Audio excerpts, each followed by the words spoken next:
The Spin-Off Podcast Network.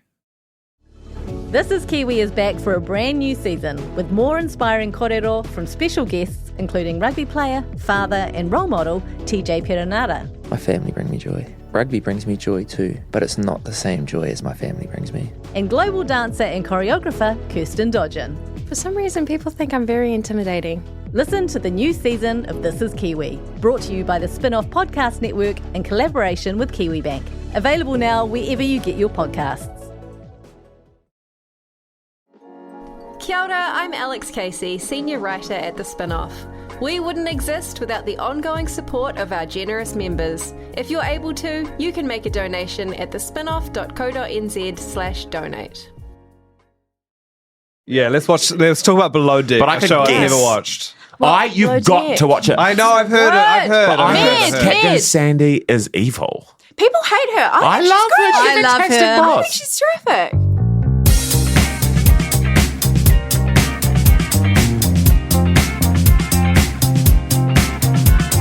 Kia ora koutou, welcome to a very special bonus edition of The Real Pod. My name's Janie, I'm joined by Alex Casey and also porn superstar. Not really. Porn Makes it superstars. sound like you've got your own thing going on, which maybe one day, who knows. But anyway, porn superstars. I think we've missed our window. I honestly I reckon think I'm coming into my window. Oh, nice. Congrats. I feel like the window's slightly ajar and I'm just push it open. Sash window then. Immediately thought sash window. Chris Parker, Eli Matthewson, current stars and porn pioneers in a way in terms of the information space here in Aotearoa of Porn Revolution, a series that's currently on the Spin-Off and is very good. Welcome. Thank you for having us Yeah, it's an honour to be here. on the Real Pod.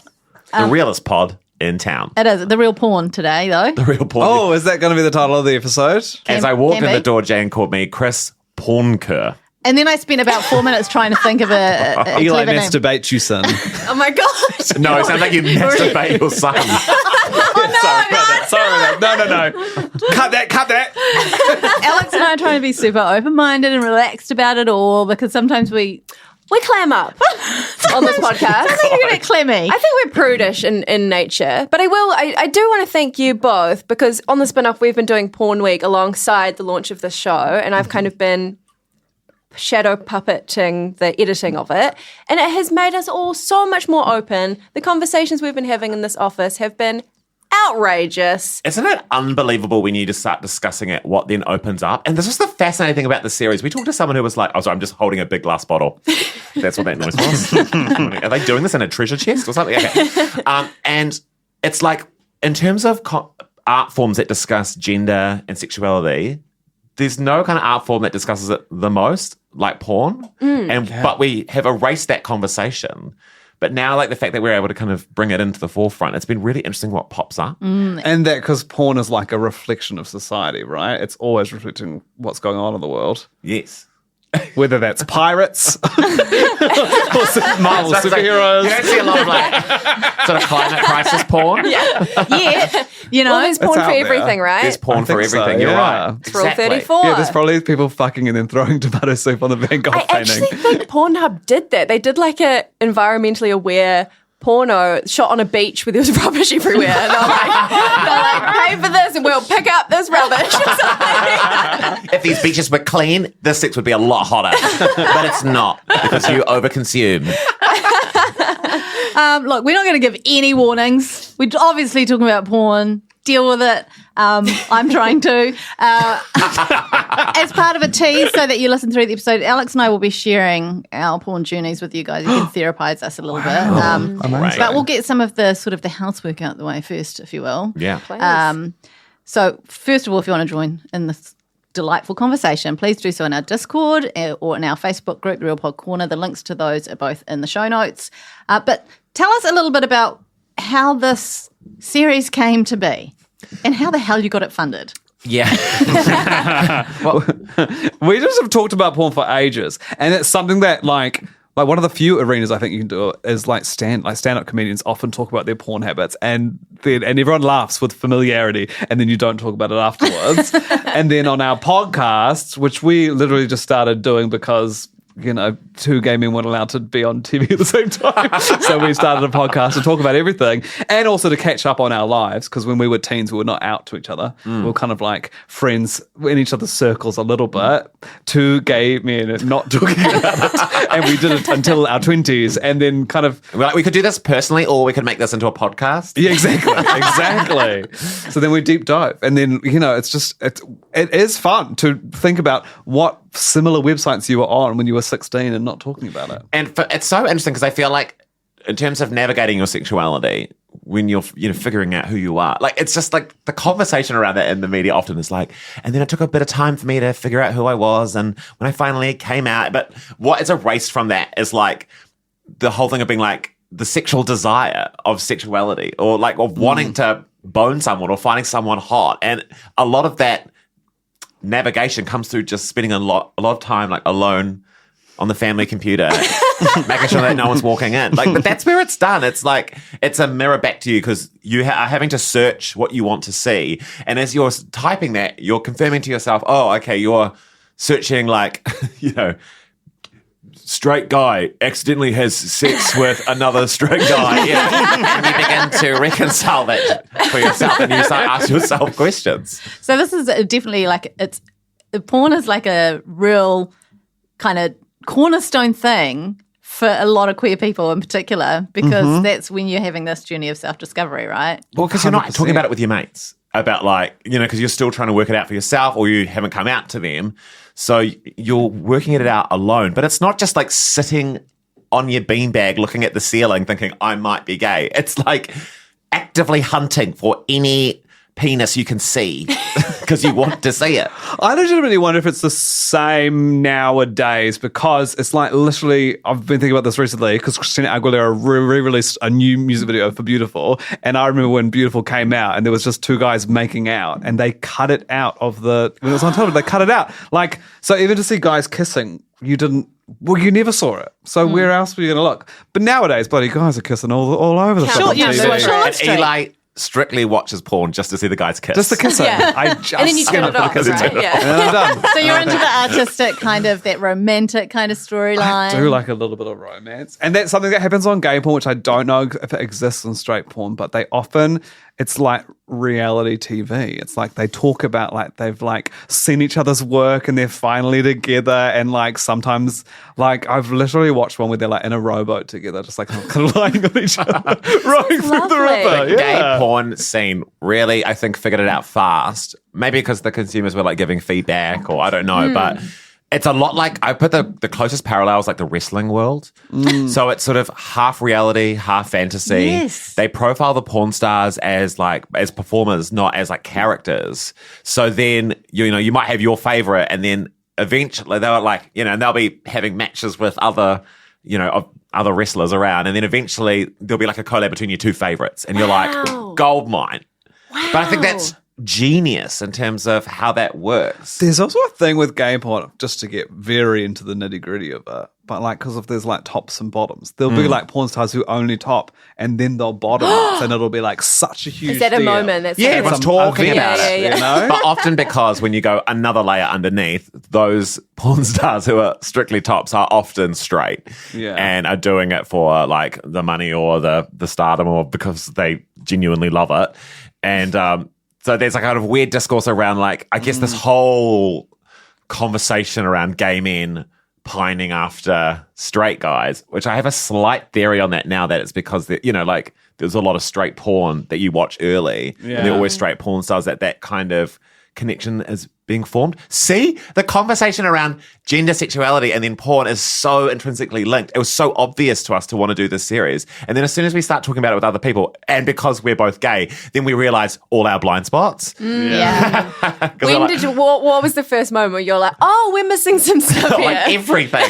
Everything. Basically talking to any woman about the show. And then you're like, okay, yeah. It's like, I wish that we had easy access to straight porn that was artful and, had these kind of, had a bit of story, It exists. No, and that's what I mean. It exists, but it's not what you see when you're 15, 16 on the not tube at all. sites, I know, okay, but I'm from a different generation where I feel like actually that was almost all that existed in my time with the full-length movies, you know, that did have a Features. storyline. So you could, I don't know, justify to yourself that you were watching something that just happened to have a lot of very graphic sex scenes. But 'twas a movie. Had a Yeah. script. Because, you know, you got a DVD. You're not going to buy a DVD for... I mean, I can't say I've bought one myself.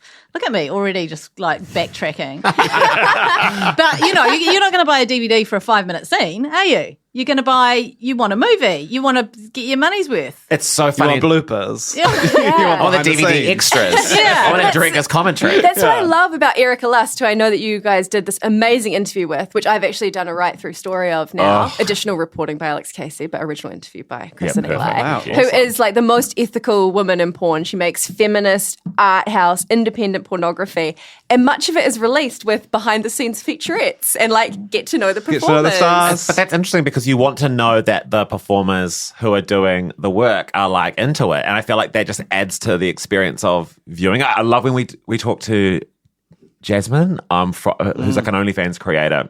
Powerhouse, you know. Yeah. And a lot of it, she does a bunch of content where it's just her like talking to Cam on her OnlyFans about like how she's really feeling herself at the moment and she's like feeling really super confident and she's loving what she's doing.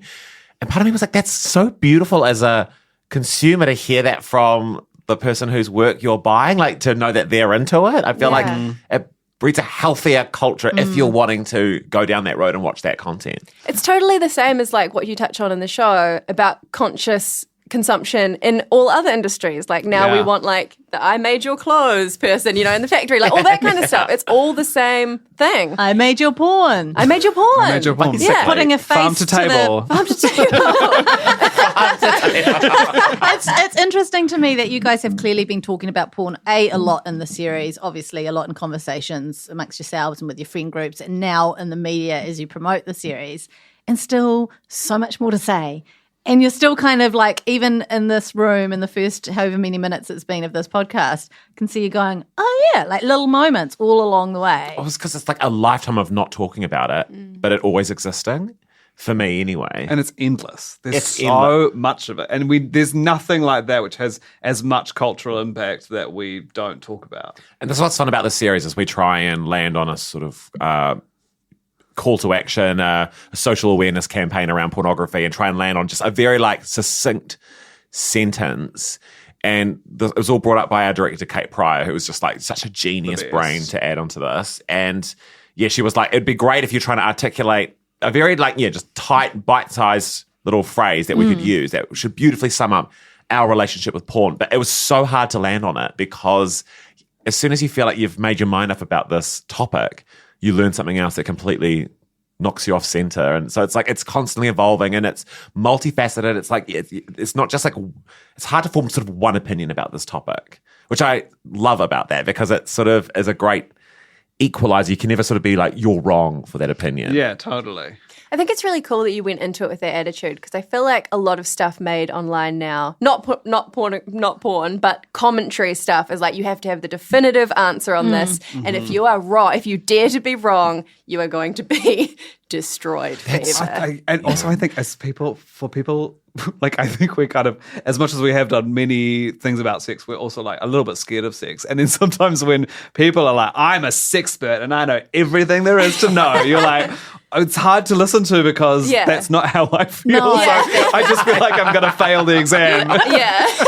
I know it's Kate brought this up, the director, when we were shooting it. So she was she loved this idea of us driving around in this car for the whole series. It's so great. I don't know why it's so great, Well, but I reckon it's so great. because you see us pre and post interview rather than just the interview Yeah. itself. So you get to see the ideas begin to form for Eli and I. And you also get to see us backtrack on some ideas that we've made or be like, it's definitely this. And then 5 minutes later in the series, be like, we regret saying that. But it was luckily we were just in the car and no one heard us, but we were being filmed. And I think you don't see that a lot, as you're saying, in terms of this generosity around ideas and time to come to conclusions rather than have, you know, we're living in that Instagram infographic generation where it's like, unless you've read the infographic and you've got the bite-sized sentence to say that confirms everyone else's right opinion, then if you say the wrong thing, then you're out. Like, you're dumb, you catch over. up. Yeah. And there's no generosity or time or space around that. And so Kate was so smart to include us working that out, because it's just nice to watch, because it allows you to be like, actually, I haven't formed my opinion yet. I don't need all the answers right away. It's really cool that hasn't, it feels like we're attempted in media to come up with that line first and then go from there, which restricts things, right? Can I ask, did you find a line? Is there going to be the catch-all at the end? Do we have something to look forward to? Yeah, we do land on something in episode Great. 6. Yeah, Yeah, we do. We announce it, we reveal it, and we've got party poppers. It's not just a dream. Do you know about the car? Here's a little bit of trivia.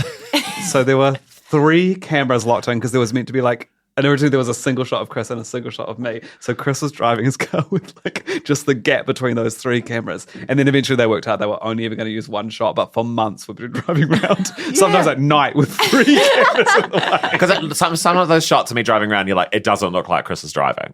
I look like I'm on a trailer. Yeah. That's what I thought. I was like, did they do a full carpool karaoke, getting towed around Ponsonby? No, we are legally, but dodgily driving around with 3 cameras across the windscreen. The photo of the rig is crazy because we saw it in Slack because you were selling your car, of course. Yes. and we got first dibs. I don't think anyone wanted it, but I saw the crazy rig and I was like, how did you get away with it? I don't know how we got away with it, but apparently as long as I said I was confident at driving, then it was fine. Yeah. And so I'd always have to be like, I'm confident, I love this. And then because we'd drive a whole bunch of different loops around Auckland, and then just we'd loop and loop and loop and just drive and film and record these conversations about porn. And as Eli and I just slowly lost any understanding of what we were saying, because we're having the same conversation over and over again. And then one time we were driving around Grey Lynn, and I was like, oh my God, I love the Grey Lynn loop. This is the best loop. And then nighttime hit, and then suddenly everyone came home and parked their cars out on the road, and the roads become increasingly narrow and more narrow. And then these teens on Lime scooters started scootering around us, and I was like, I don't feel safe. Yeah. We communicate with Kate via a walkie-talkie in a moment. Yeah. It's like, can you press the walkie-talkie? But I'm not safe right now. But it looks amazing. The series looks so good. Is anyone monitoring the footage and the audio while you're doing this? Or is it sort of a truly... No, they are watching us. They are most of the time. Sometimes it would cut out, and then Kate would be like, did you get it? And we'd be like, yeah.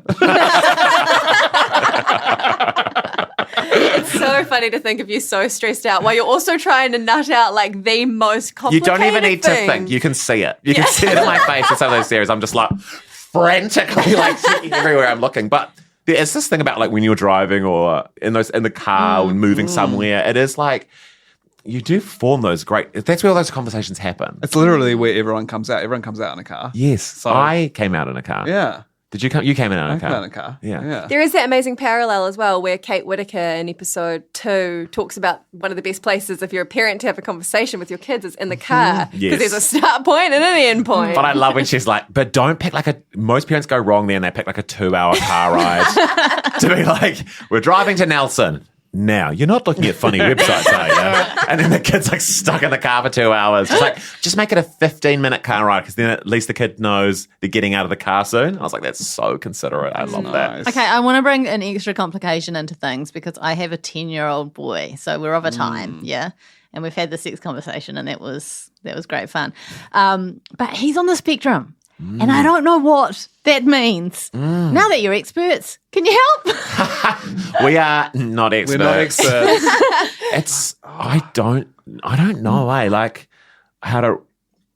but it's just... That was a really unfair thing to throw No, but at I you think guys. it's about but it's hard because it's just about the line of communication, right? And this is the thing that I think Kate beautifully sums up in the series as well. It's you just got to continue those conversations and cool the temperature of them. But once they become clammy or hot or stressful conversations, then we're all bringing our own anxieties or shame or judgment to them. The cool thing about him is because he's autistic, he has this kind of very literal understanding of things. So you have to talk in quite plain language. Yeah. And so it kind of forces me to not be too I can't beat around the bush too much, you know, and that's what I found with the sex conversation. So I guess I just apply the same with the porn I conversation. mean, we wouldn't know. We're 1, comedians, and 2, don't have kids. I was just seeing if I could just pass the buck. Be Imagine like, if we I've just hired a couple of guys to come in and chat with you.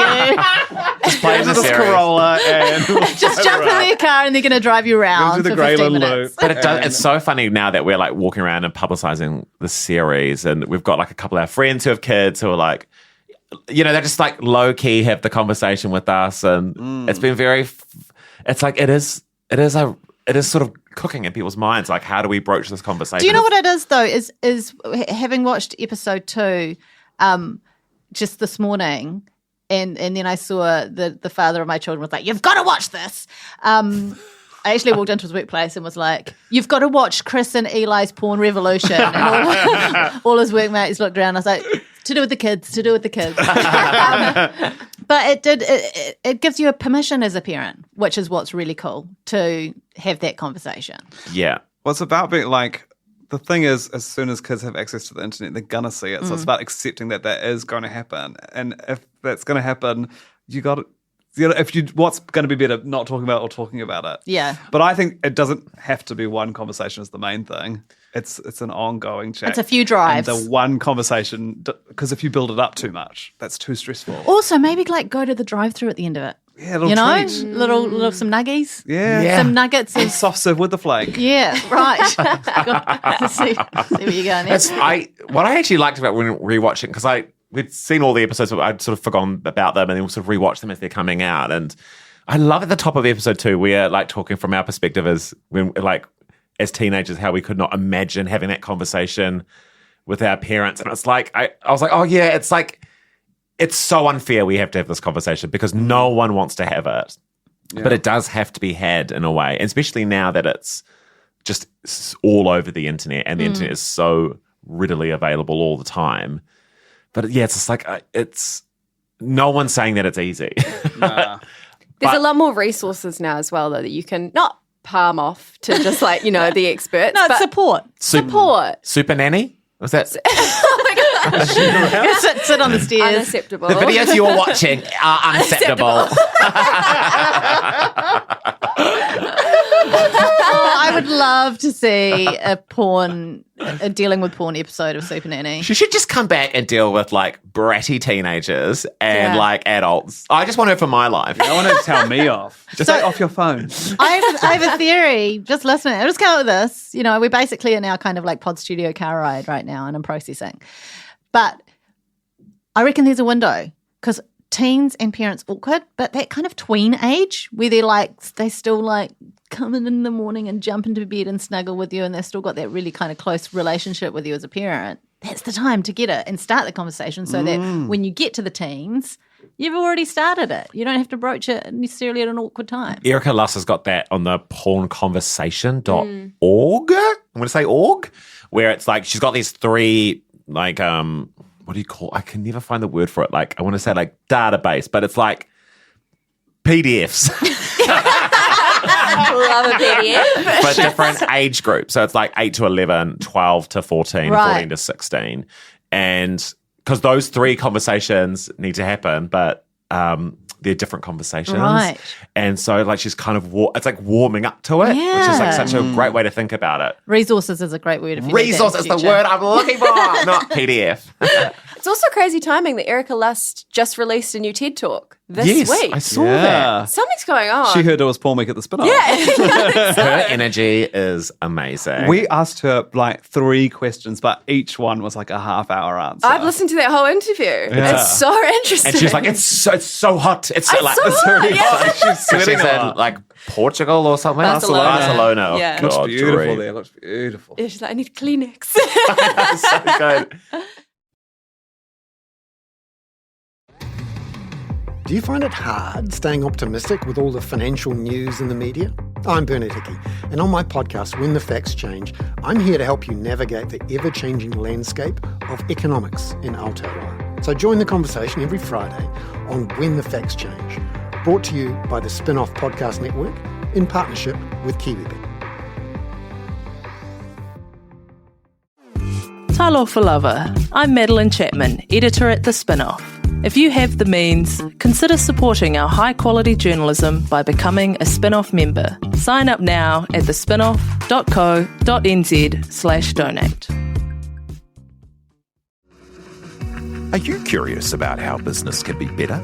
I'm Simon Pound, and I host Business is Boring, a podcast where I cordial with some of the most interesting people in entrepreneurship, commerce, and making things happen. Tune in to Business is Boring every Tuesday, brought to you by the Spin-Off Podcast Network in partnership with Spark Business Lab. Are you ready to share your journey? Yes. Well, I thought we could talk about our very early porn memories because I think great. there's always like some funny stuff in there. I mean, mine is very linked to the video store and the beaded curtain. Yes. No, I just think it's amazing. Like, and it's such a shame that it's gone in a way. miss it. Yeah. People don't understand these days what a magical space it was, the whole video store. But that, if it had a twinkly, beautiful beaded, like different color rainbow chandelier looking, and I'm like, what's behind that? And there was always a CCTV camera pointed directly at that spot, right? But I think I was adamant when we were doing the series that like our big campaign should have been like building a beaded curtain like people could go through, because I felt like, how do I broach the conversation? Like this thing that parents ask all the time. It was like, well, it was a Friday night. You were going to get $10 or 10 DVDs for whatever amount of dollars. And then there would be the adult section. And you could peek through and you could sort of see that there were like some naked bodies on little DVD or VHS boxes. And you were like, whatever's in there, I know I'm not ready for yet. But there's something there that we're all accepting and acknowledging does exist. One day I will go through the beaded curtain. Exactly. And actually going through and just having a browse is probably almost akin to just getting a magazine. Like, you know, in magazines, I think my very first experience was probably going to, I was about to say her name, but I shouldn't really out her father this way. He had Penthouse magazines between the mattress and the bed base. And I was probably, I think I was like standard 4, so maybe 10, and we'd go and have a little read of the Penthouse magazine. Wow. So we're looking at women. Yes. Yeah. Straight up looking at women because that's all that was available there. And aside from that, it was my Christian sister's books. You know, she had like these romance novels, and there was one that had like a lesbian sex scene in it. And some dog-eared pages, I tell you. Whenever I would go around there and I'd sneak up to a bookcase and read those pages. What was the really long books about, like cave people? At school camp, my friend Jenny used to read the sex passages, and we'd all just sit around and be like, "Oh, awesome!" And you act like it's funny, rude, ha ha, but you're also going, "Oh yeah, That's pretty cool. Was it Mills and Boone? no, it wasn't Mills and Boone. It was beyond Mills. Mills and Boone was very soft porn styles. No, this had some more graphic language and ideas that I hadn't thought of myself before. Do you think that sort of seeded the idea as well of this notion of like women being objectified in a way, because it was like only like the female body that you would see at that age? Yeah, absolutely. And the language around it. Like I remember the only time I saw someone come out of the beaded curtain, they had like a stack of, it was VHS time and it was 10 for $5. It was the $10 stack. The 10 stack for $5. That's so heavy. cheap. And this was at the Greyland Video Easy. And my friend Jesse Saki, who I know listens to this podcast, can verify this. He had a stack of them and they were all the same franchise called Fleshy and Meaty. Wow. And it was all just like ladies and boobs. And I was like, like, what is that? Did you ever get to go into the beaded curtain? I never went in. See, I never went in. But I was just thinking about that. I was like, we are of that generation where it's like the beaded curtain existed, but by the time we were ready to go into the beaded curtain, they were gone. I tell you where there's still a beaded curtain. Look Sharp. I was going to say the same thing. The adult only section of Look Sharp. I love it. Take your son to Look Sharp. We're just going for a drive to Look Sharp. Come through the curtains. I think it's so beautiful though, because it's like the curiosity is the thing that I like. Is like the most relatable thing. Cross generation, cross age, gender. It's like there is a innate curiosity and like, what is that? And I want to know more. And then from that point, like that's when we start splintering off and going down like our own little roads. But it's like that initial curiosity is the thing that like whenever I've talked to people about like, why are you doing it? I'm like, we've got to acknowledge it exists. And like that curiosity to want to know what it is also in us. Okay, and this is a thing I think is kind of something that is not talked about. I mean, porn in general, not talked about a lot. And then women who enjoy porn. Because like I've said, you know, especially when I was young, porn was all about what men wanted to see, and it was largely women, and obviously there was some queer stuff out there as well. And what at what point do we have this conversation about women and accept that women can also watch porn and enjoy porn? What were the statistics in the survey from? They researched when Kate Whitaker and like classifications office surveyed youth. It was like quite a large number of young women were like, we also want to talk about this because we also want to watch porn. Yeah. And they're like, and there's like direct quotes from them being like, one of the biggest problems I have with it is that it's just like it's expected that men will watch it and women won't.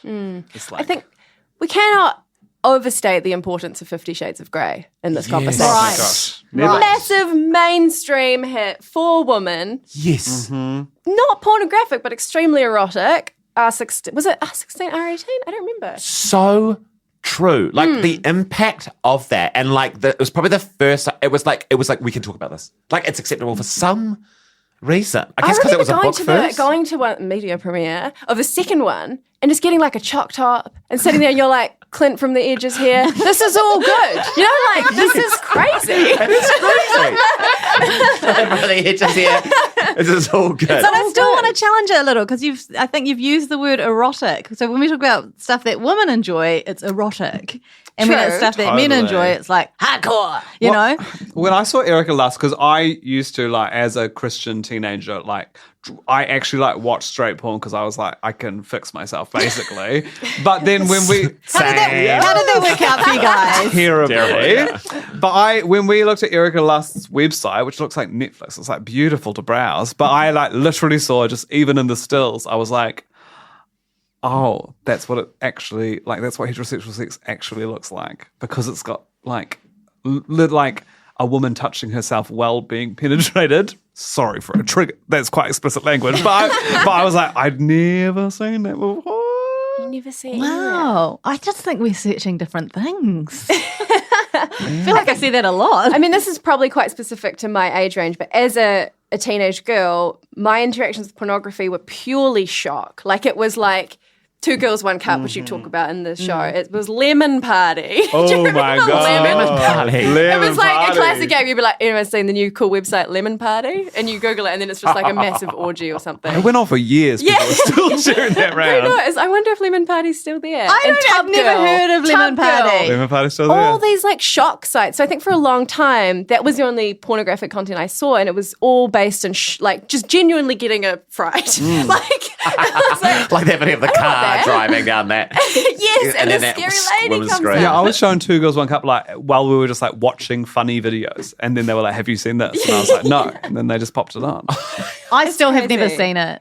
I haven't seen it either. I haven't seen it. I know of it, and I know that I just have never seen it. But I feel like my first exposure to like video porn was always through dudes who were like, it was just like at their flat, you know. I was like in my late teens, and as a lull, they'd put something on. It wasn't like an enjoyable experience together kind of thing. It was for a bit of fun. And in fact, Duncan Grieve was one of those people. Oh my I'm going to out him right here. Wow. Yes. We had a group of friends and we watched, I so explicitly remember sitting in his parents' house, I presume they weren't home, and watching some sort of, it was a very soft porn style, but Like a Sky One movie. kind of Sky One movie style. But what we found hilarious and what stuck with me forever is that there were two dudes having a fight, like not a physical fight, but kind of like an argument in an office space, and one of them called the other fucko. And for having been one of my first porn experiences, it's really interesting. What stuck with me was just this ridiculous insult. The word fucker. The word fucko.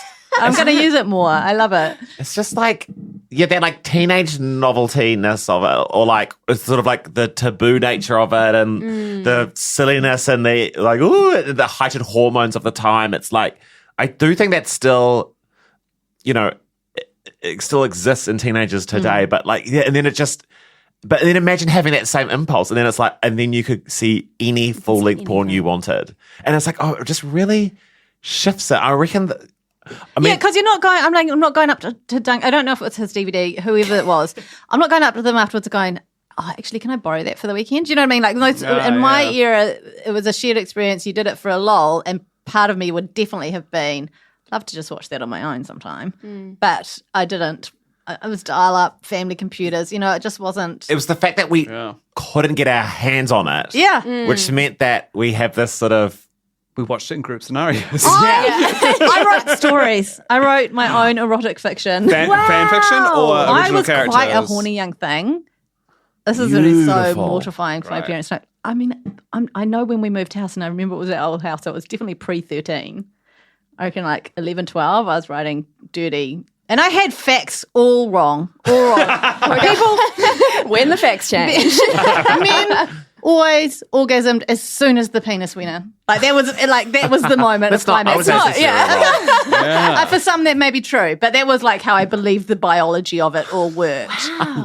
But yeah, God, you get so much more What did done, you wouldn't do? you? Where did you? Is this handwritten? Where this is this is happening? on the family computers. No! Saved onto. There was no internal saving storage type situation. Just back on the then. desktop? On the disk. On the On floppy floppy disk. disk. Yeah. On the floppy disk. So I don't know where those floppy disks are, but someone, if they find them, just a treasure trove. Wow. Yeah, we had the family computer that you each had your own login to, and then there was it was on the Mozilla Firefox, which I just think is so iconic. And then I would always go to hunkymen.net, but this is dial-up days as well. So it was like, as much as I was like desperate to see it in a certain amount of time, the internet could only withstand so much. And which has given me a good Photos kind of loading down a little bit at a time. And which I think now has also meant, that I have that same weird relationship with it now. I don't know, like it's a... I think so much of what you experience sexually as a teenager really informs the rest of your sexual life.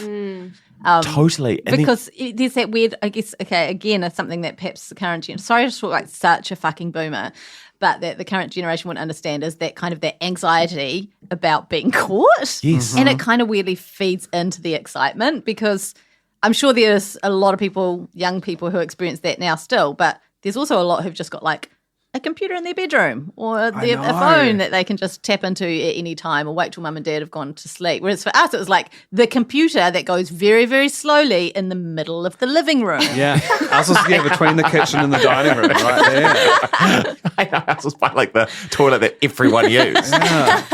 Which, for me, I'm like, so if the bandwidth isn't moderating it for you and if you're not on a shared computer, then the reason to click out of it, because we acknowledge that desire to want to see it is in kids now, has to come from them. It has to be like self-regulation. Self-driven. And I'm like, they have to be so much more like on top of their own sexuality, own desires than we ever had to be. Which is why it's so much more important now, more important than ever to be having those conversations because there was a self-limiting kind of situation that was going on in our time where access was just more difficult. Which is why I can't believe people feel weird about us talking about it or making the series. Yeah. Like, whenever we get interviewed, it's like, so why do you want to do this? And then I'm like, we get to the end of the conversation, I'm like, why haven't we done? Why hasn't someone else done this yet? The most don't want to acknowledge that it exists. Okay. Right? That's still a huge problem. Exhibit A, Duncan Garner on Today FM, a few months ago, his morning topic was porn, right? And he said, I think I read one magazine when I was young, and other than that, I've never touched what. Get real. Lies. That is so toxic. It's like politicians saying they smoke weed once in high school. Yes. Oh my God. But he's not qualified to run that conversation if that was the case. But Not true. But B, he's not going to be, if he's not going to be honest about it, it needs to be an honest conversation, right? But then also, what a irrelevant conversation anyway, because it's like, cool, like literally no one's looking at magazines now. How unhelpful to say We that. know that I have seen a photograph of his man cave. Though. What? I thought you were going to say something else. The manhood. and It it's does stacked with vibe. porn. It does vibe magazine era. It's got a beaded curtain. Oh, how hilarious. But even then, like that statement, just probably looked at one magazine. It's like there's so much judgment and shame into Because he's that. bragging by saying that. Exactly. He's like, saying, I haven't had to. I've got a great imagination, Yeah, and yeah. you Yeah. rely on porn, And it's like, I'm like, how is that helpful? How is that helpful in terms of the conversation? Like when you've got, not let's just take it away from youth, so just like from people in their 20s and 30s with phones, constantly, who feel like they might have a relationship where they think, I'm relying on this too much, or that I'm loving this and it's really feeding my sexuality because I'm learning so much more, or what? How is that statement feeding into that? What I think is really curious, as someone who I'll admit does watch some porn, is that sometimes I want to watch ladies on ladies porn, but I don't think that I'm queer. Is this my moment? Of course it's with us. Welcome. Let's get in the car. This is the Let's get really in. real We'll part. go to McDonald's. I've never felt the desire to engage that way in person, in real life, with another woman. But see, so you can live out these fantasies in a way in kind of like a safe space. Yeah. Porn can be safe. Porn can be safe. Yeah. There was an interesting point that Erica Luss brought up as well about the stuff that's on a lot of the. I don't know where you watch your porn. But Why did you just move like 6 feet away from me? Sorry, I was just gesticulating. The tube sites, the YouPorn, the Pornhub, Yeah. the RedTube, where she's like, I actually started watching gay porn because I never saw the man.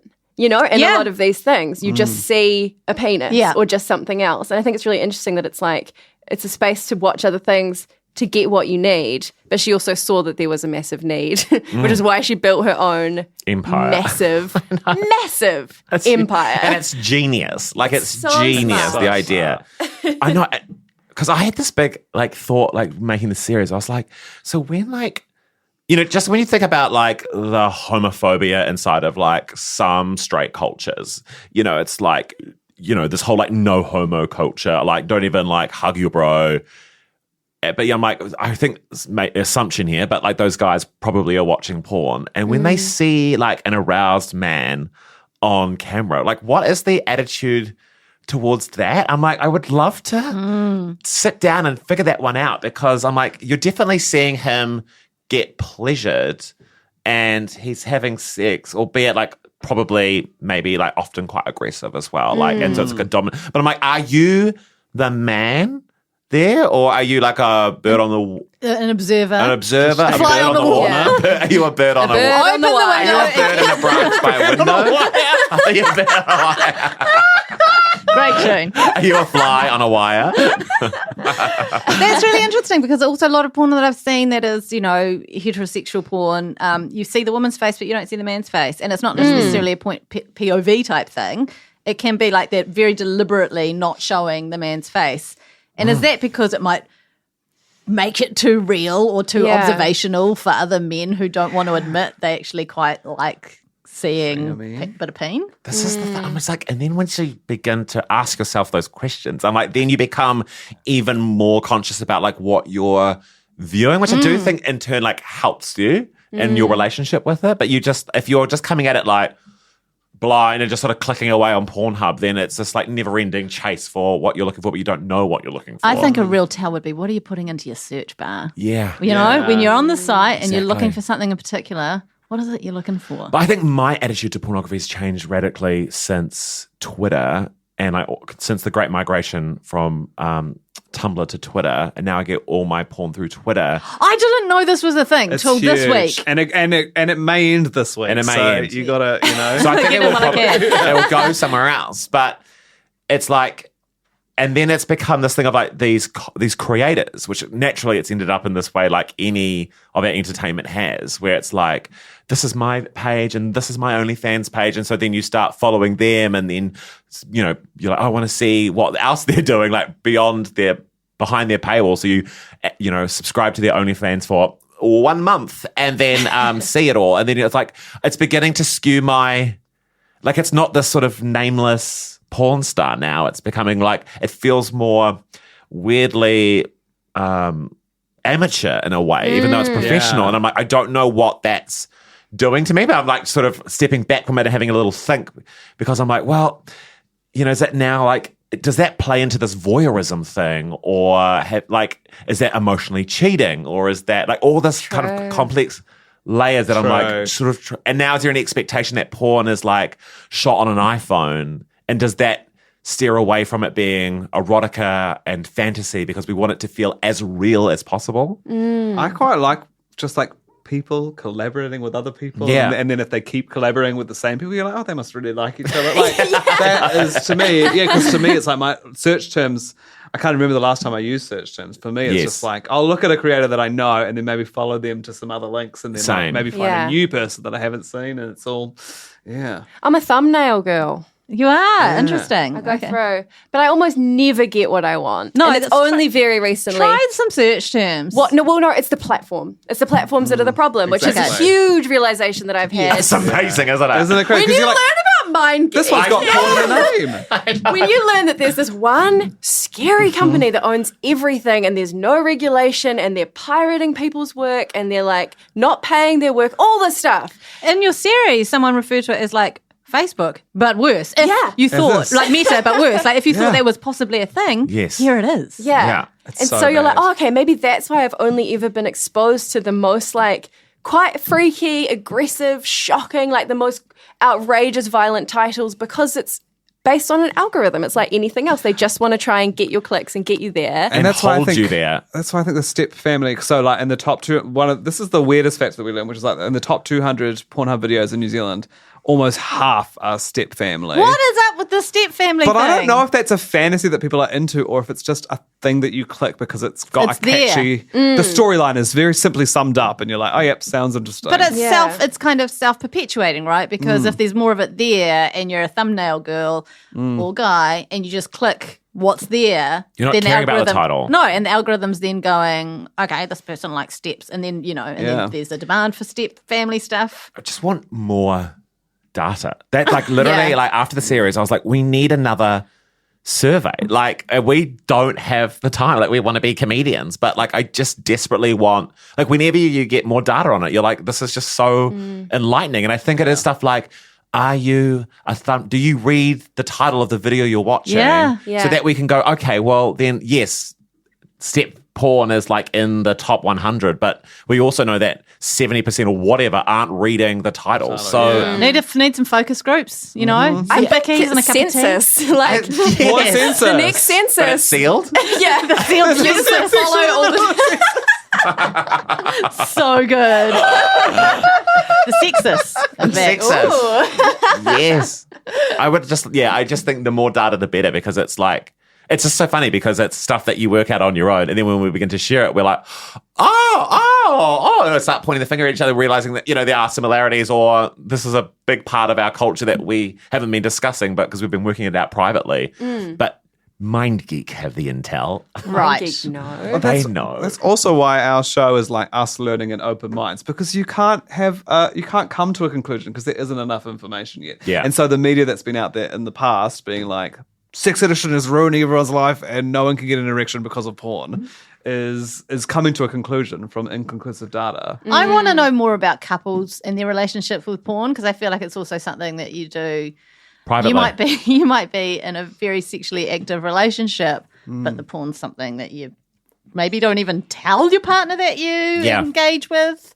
And I don't know. I mean, might not be for everyone to enjoy it together, but maybe, I don't know. Can I just plug? We've got a great piece coming on the spin-off from Michelle Casey, who you would have met, an amazing sex therapist in Auckland, which is a guide to how to talk to your partner about porn. Right. It's great. It's It's great. full of handy tips. This is what we need. Bite-sized tips. There's actually Family pack. loads of bite-sized tips out there, some that are more than a mouthful. But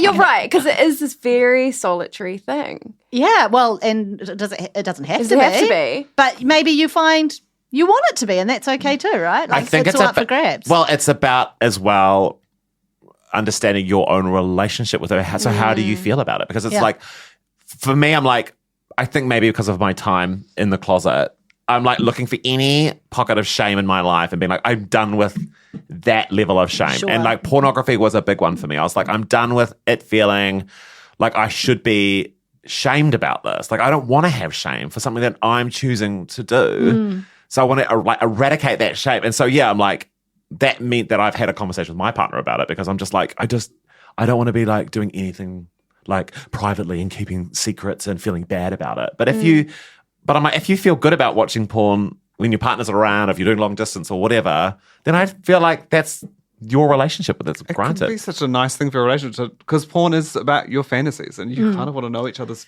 fantasies. But And you also, it might change. For something for totally. you that might be right now a really private thing you don't want to share with your partner, in a few years' time, things might change, you know? Exactly. God. I don't know how to insert this into conversation, but I've seen Ron Jeremy's penis.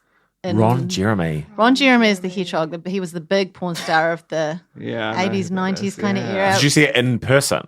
Yes. Oh, was Steve that Crow- erotica? Steve Crow brought him to New Zealand, and I interviewed him for the television. And I really had to get. It was actually a horrible, horrible experience. Yeah. Because he was inappropriate with me. But oh my god, no. It's not something I've talked about a lot. But I just really felt like I thought I was going to impress you guys with that, and you're like, who's Ron Jeremy? He's like a bad generations. man. I think he's been put away recently for some bad things. my to Did he have do long with his- hair? He had long hair. He looks very grubby and sweaty, and he was just like not an attractive. Isn't that And so? objectively, I don't like to talk about how people look, but I think given he's such a bad man, I'm going to let it slide on this But one. I think sometimes it's like He's not your if he's giving typical- off the energy, then you're like, he's unattractive because it's he's that. He's not your typical sort of. He wouldn't be on gay eye porn. candy. But that's legitimately why, like, this is how porn was so geared towards straight men for so long, because they legitimately tried to cast unattractive men so that they did not feel emasculated by the porn. Oh, see, look. That's true. That's why he was such a big star. Okay, he also had like a very giant penis. Was the other reason he was such a big star. But I got to say, when it wasn't at capacity, I didn't. I think I was Wow, so so you saw shocked. the full journey? No, I didn't see the journey. Oh, I'm saying I know. I love the words that we're putting around this, you and I. He saw the full journey. I didn't I go. did a gesture. I did I want like to help a, you We get to your didn't, full we didn't journey. go all the way to Nelson. What happened was Just wondering, have you reached your full journey? Can I come in if you reach your full journey? I felt under pressure as part of the interview to be like, this is my opportunity to see like the biggest famous dick in the world kind of thing, right? yeah. So I was like, gives a look. And he brokered a deal where he was like, you show me your boobs and I'll show you my penis. No. And I was like, okay. Because I just felt under pressure to do it. And we'd done a lot of desensitizing chat prior to that. But this is still in a time when I'm quite conservative and I just don't know why I did it. Anyway, I'm having a session right now.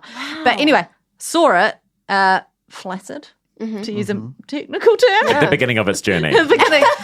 I think just loading up maps, you know, and it looked like just normal to me. right. So I mean, it obviously goes on quite a journey to reach the destination. But I can't say that I've never watched any Ron Jeremy on screen, so I couldn't speak to the length, girth, or Seeing it anything in like that. action. But apparently, that's what he's known for, is having a biggie. Wow. You bringing this up has just reminded me of another big part of my teenage porn experience, which was the celebrity sex tape. Yes. Like, Huge. that was a huge yes. Paris Hilton, Yes. Kim Kardashian. Colin Farrell. That was another Colin massive- Farrell. Tommy Lee and Pamela. That was another massive part of like, because it was like Yes. early internet, early viral videos. And even what we've learned since about like, a lot of those were leaked without their consent. Yeah. But at the time, it was like this big scandal thing. And I think celebrities as a way into porn was like quite a big, again, maybe it made it okay. Because you're like, I'm just keeping on top of popular culture. Yeah. You know, Yes. I'm just Yes. like, Yeah. I'm watching The Simple Life and I'm watching Paris Hilton sex tape. Well, they also like even after the sex tapes have normalized like nudes, I think, because like the nudes getting leaked thing, which is awful and horrible, but then the celebrity response being like, "Look, this is how I keep in touch. This is me and my partner. We're doing long distance. This is what has normalized nudes." I think locally, someone who did something amazing was Twyla Blakely, right? Remember when there was that video that that's came right. out Yeah. without her consent, which Yes. is shocking and awful. But she also, the narrative she put on it, which is entirely her choice, was like, yeah, so? You know? Yeah. yeah. So we did that thing, like, big deal. She's like, the fact that I did it is not the problem. The The fact problem. that- The fact that you've seen it is the problem. And I think with people like Kim Kardashian, and I think, you know, coming back to the fact that things are leaked without consent is obviously the main issue here. But imagine a world in which she was like, hey, I'm making this video and It's great, and I want you guys to watch it. I'm not talking about that one because of what's tied around it, but the impact that could have to take porn in a positive direction. It does feel like we're just unpacking a lot of stuff that happened in the 2000s. Like, it just feels like have you realized that like the 2000s was just like So cooked. It was it was the internet. It was that era, It was beginning just- of Web 2.0 and like... yes, and it's just like we're so rotted on the inside, and we're just eating like cheese and bacon shapes and like fruit friands and just watching like Colin Farrell's sex tape, and like I just have had to like really work through trying to detangle all that. Everything that the Britney Spears journey has really been our journey as a generation. Yeah. Yeah. It's really interesting because three of us in this room, I can't speak for Samuel, who is recording. I don't think you grew up as a Christian teenager. No, I didn't. But that's a whole thing too, eh? Yeah. It's a whole thing of like whole sexual thing. repression Yes. and the shame that Yeah. comes with that, and then how that affects you. I'm 43 for the rest of your life so far. The whole idea of sex in my family was that like you basically didn't date someone until you met the person you were ready to marry Yeah. and then you got married. Yeah, and then you had sex that No night. exploration. Look, slightly off topic, but the speeches at Christian weddings are the best because they get real dirty. They allude a lot to like tonight, you know, when you get back to the hotel. So weird. Because also isn't the idea of, I mean, I don't know because I haven't got married yet, but I'm like, the idea of sex on a wedding night is absurd. You have a huge meal. You are so exhausted. You We put so much did work not in. have sex on our wedding night. Why would I you? had gastro. Like, you don't, like, on the whole, every time I've talked to anyone, they're like, no sex on the wedding night. I think I did. Did you? Yeah, I think I did. Amazing. Very cool. Had to tick I'm it also off. yet to be married, so So no sex for you TBC, yet. but almost certainly not. I'm putting that in the calendar You're right already now. tired. I think Retired for the next 10 years. That came from my Christian expectation, though. I was like, you know, got to do it on the it's gotta tick it off. night. Got to tick it off. Yeah. Pressure. Bought special underwear. Yeah. I've never thought about that before at Christian weddings, that they are all like, wink, wink. Every speech is like, wink. We know what's going on. Yeah. And then you're like, but there are some weddings, right, where they go away to consummate the marriage and then come Gloria back. Vale. Gloria Oh, Vale. You've yeah, seen that. that's You've right. seen that. Oh, Yes. God. Oh, yeah, That's that's a whole other podcast, not by us. Even our cultural reassessment of Gloria Vale over the last 5 years Yes. feels somehow related. Think of those early chirpy wee TV2 documentaries about this cute little place. It's somehow linked. It all comes back. It all comes back to porn. Yes. When we set up this little bonus episode of the Real Pod, Boner episode. thank you very much. Alex was like, it's just going to be a quick one, eh? It's going to be a quickie.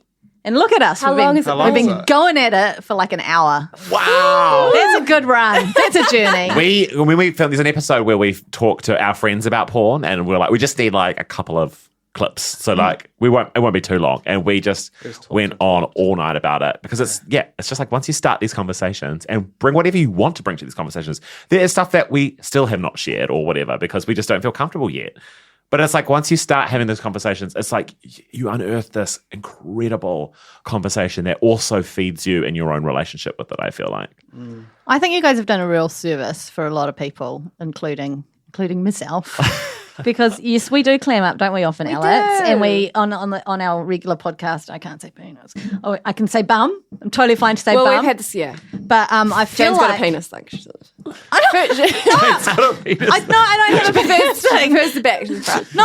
You've talked about this on the pod before. I just like a nice bum visually. I love a bum. I like Yeah, a bum. they're You great. know, I like it. I can appreciate a nice bum more so probably than a penis. But in terms of anyway, Fairness. look, all I'm saying is that I feel like you're giving us permission to talk about this stuff and to assess our own relationship with porn, talk to our children, talk to our friends. Yeah. I don't know what effect this is going to have on the Real Pod from here on in. And Duncan wasn't here for Duncan this. wasn't here for this. It'd be really we'll be coming in interesting to hot next see time. when we come in hot and we're just talking about vaginas and penises I got a meeting. and journeys, how Duncan's going to cope with that. I love it. I can't wait to hear Duncan's journey. Yeah. There's a lot to be discussed behind the beaded curtain. It's true. that's Behind your the title of beaded. it. That's a Wow. good name. We should call our show that. Behind the beaded curtain. Yeah. That's so season good. 2, right? Someone else can do season 2. There's more to be done. There's Yeah. more to be done. Maybe There is. it's you and me, Alex. Oh, God, that would be Please good. do it. Couple Hey, Jane. We've really taken this You, a long way over this last totally hour. should. Let's workshop it. Hey, Workshop it. is there anything else to add? I don't want to cut you off prematurely. No, we're just so grateful to be able to talk about it in a really fun way because we've had to do so much media where we've been like, it's a very serious documentary. Yeah, literally the project last night was like, okay, we've got 4 sentences to get this out. You know, Oh my Oh my God, but this series is so much fun. Yeah, I it's mean, fun. it is important and it's a roller coaster for you guys because, you start out, hey, let's do this thing. And then you get into some quite intense conversations with people. And then you're like, I want to do the fun interviews now. But it's so entertaining. And just congratulations on a really incredible and impactful and important series, Oh, thank you. which you can watch.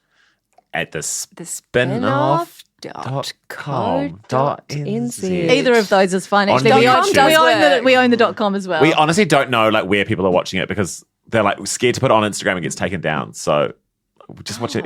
It's on Instagram. It's on YouTube. It's on YouTube. it's on Facebook. What if it ends up on like Pornhub one day? That We would, should like, upload kind it to of Pornhub.